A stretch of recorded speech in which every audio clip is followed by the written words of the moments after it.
हिते सिंध हिंदू पंचायत जे फोरम ते घोसपुर में पिरिया ऐं ॿियनि ॿारनि जी आज़ादी जे लाइ रैली कढी आहे। वॾे अफ़सोस जी ॻाल्हि आहे, 5 सालनि खां पिरिया ग़ाइबु आहे।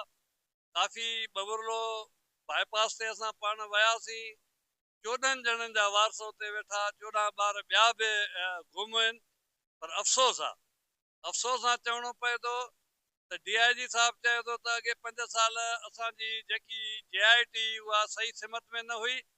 हाणे असां हिकिड़ी नई JIT ठाही आहे जंहिंमें पिरिया खे बाज़ाब कराइण जे लाइ इंक्वायरी कयूं पिया। वॾे अफ़सोस जी ॻाल्हि आहे, इहो असांजे पीपल्स पार्टी जो यूसुफ रज़ा कीलानी जो पुटु अगवा थिए थो, उनखे अफ़गानिस्तान खणी वञनि था। गवर्नमेंट अफ़गानिस्तान मां उनखे बाज़ाब कराए थी अचे।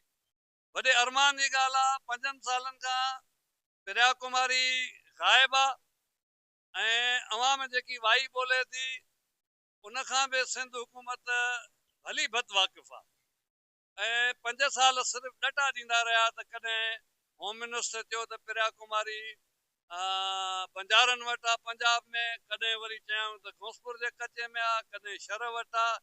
इहो वॾे अफ़सोस जी ॻाल्हि आहे, इहो हुकूमत जो फेल्यूअर आहे ऐं माण्हुनि खे जेको आहे सिर्फ़ु मिर्चा विझंदा था अचनि। पर हींअर जेको सिंध जो